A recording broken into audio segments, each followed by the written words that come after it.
ایک سرسبز و شاداب جنگل میں پولی نام کا ایک خوبصورت طوطا رہتا تھا۔ پولی اپنے متحرک پنکھوں اور کسی بھی آواز کی نقل کرنے کی اس کی صلاحیت کے لیے مشہور تھی۔ دور دور سے جانور اسے گانا اور گپ شپ سننے آتے، اس کی صلاحیتوں کی تعریف کرتے۔ ایک دن فیلکس نامی ایک چالاک لومڑی جنگل میں آئی۔ اس نے پولی کی مہارت کے بارے میں سنا تھا اور سوچا کہ وہ اسے دوسرے جانوروں کو اپنے جال میں پھنسانے کے لیے استعمال کر سکتا ہے۔ تو وہ دلکش مسکراہٹ کے ساتھ اس کے پاس آیا۔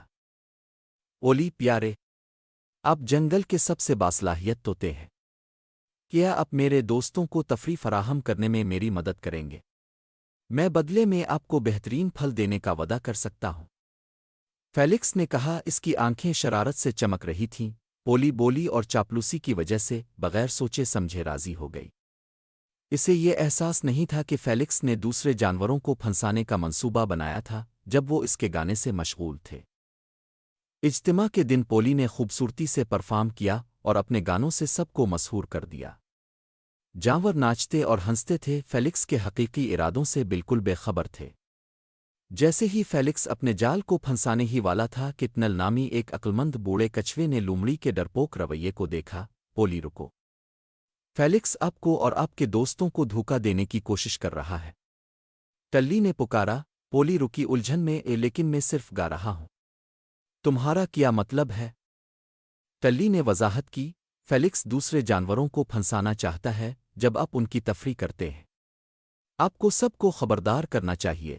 اپنی غلطی کا احساس کرتے ہوئے پولی تیزی سے قریب کے درخت کے پاس گئی اور کہا لگایا، سب ہوشیار رہو۔ فیلکس ہمیں دھوکہ دینے کی کوشش کر رہا ہے۔ جانوروں نے اس کی تنبیہ سن کر چاروں طرف دیکھا اور فیلکس کے جال کو دیکھا۔ وہ تیزی سے بکھر گئے، اس کی چالاک چال سے بچ گئے۔ فیلکس مایوس ہو کر جھاڑیوں میں بھاگا، یہ سمجھ کر کہ اس کا منصوبہ ناکام ہو گیا ہے۔ خطرہ ٹلنے کے بعد جانور پولی کے ارد گرد جمع ہو گئے، اس کی تیز سوچ کے لیے شکر گزار تھے۔ آپ کا شکریہ پولی، آپ نے ہمیں بچایا، انہوں نے کہا۔ پولی نے راحت اور جرم کی آمیزش محسوس کرتے ہوئے کہا، میں آپ سب کو خطرے میں ڈالنے کے لیے معذرت خواہ ہوں۔ مجھے زیادہ محتاط رہنا چاہیے تھا اور اپنی جبلتوں کو سننا چاہیے تھا۔ ٹلی نے مسکراتے ہوئے مزید کہا، اپنی صلاحیتوں کو سمجھداری سے استعمال کرنا ضروری ہے۔ ہمیں ہمیشہ اپنے اعمال کے نتائج کے بارے میں سوچنا چاہیے۔ اس دن سے پولی نے گانا اور اپنے دوستوں کا دل بہلانا جاری رکھا، لیکن اس نے ایک نئی حکمت کے ساتھ ایسا کیا۔ اس نے محتاط رہنا سیکھا اور ہمیشہ اس بات پر غور کیا کہ اس کے اعمال دوسروں کو کیسے متاثر کر سکتے ہیں۔ جنگل خوشی اور قہقہوں سے پروان چڑھا اور پولی مہربانی اور ذمہ داری کی علامت بن گئی۔